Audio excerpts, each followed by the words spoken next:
My favorite thing would be to see somebody smile. That right there to me is the most important thing, honestly, because I'm in this industry really to make memories and make people happy. I just want to bring smiles to people's faces. I think if you just have that service background, we always talk about servant leadership. And so if you just know that you want to make people happy and you like to see them smile, like Dolly Parton, she says, if you don't have a smile, give them yours. So the word hospitality it comes from a word hospicia, and it's a Latin word. And that's when you care about people. I like the life experiences that you get in hospitality. You really learn patience and how to handle different situations. You never know what someone is going through, so try to be your best self. I personally did not know where I wanted to go, what next step I wanted to take. Hospitality did extend its hand out for me. It was more like a mutual agreement. The opportunities that you have to grow. This is a real career business. Even if hospitality is not what you want to do at the long run, I 100% recommend it to anybody. You learn sides from accounting, sales, revenue, catering, banquets, food and beverage. So there's so many different aspects to a hotel that gets you ready for any job that you take going down the road.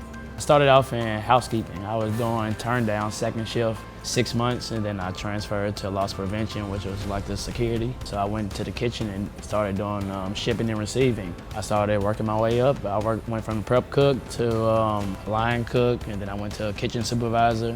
I've been the banquet chef maybe two and a half years. My director of operations that's here, she started at the front desk during college and said this is just going to be my college job. Now she's a director of operations in a hotel with a large company. I really started off as a simple pool cook. It was simple things, it's like hamburgers, hot dogs. The chef brought me up into the kitchen when we closed down the pool.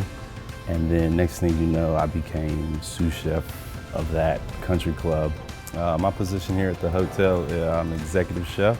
I love the people here. All departments, they're so amazing. And then I have these two guys on the line, they're like my best friends. And when I get here and I see they're here, it's always like a good day, even if it's a bad day before I get here. And when I see somebody's down, I'm here to help them, and I know that they're there to help me. It's just that family, that teamwork, camaraderie that we have. We may have 100 people, not all here together at one time, but we're like a little family.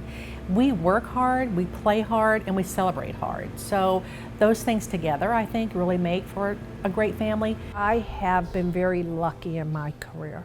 I have worked in Aruba, Bonaire, Jamaica, St. Martin, and I've worked in New York, Atlanta, Dallas, San Francisco, Chicago. It's anywhere you want to work, you're going to be able to find a job. If someone's looking for a job, it's very easy. You can find it if you want to get into hospitality. There's tons of opportunity.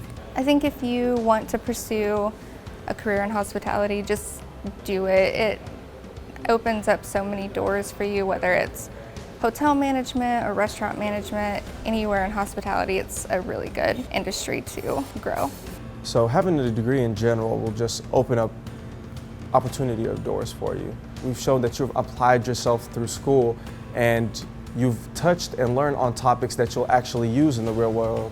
You just haven't had the opportunity to. I do think it's important to have a foundation, and that's what school does. School gives you the foundation to understand. To the people that are thinking about coming to culinary or hospitality, I would say do it, because there's so many ways you could take it. You don't have to only be a cook if you're going into culinary, or you don't have to only be a front desk manager if you're going into hospitality. There's so many ways you can take it. There's something new every day. So waking up and going to work, it's not clocking in and out like for a 9 to 5. You know you're gonna do this from this time to this time. It'll always be different. You're never doing the same thing twice. And I think that's definitely what brings me into work every day and wakes me up.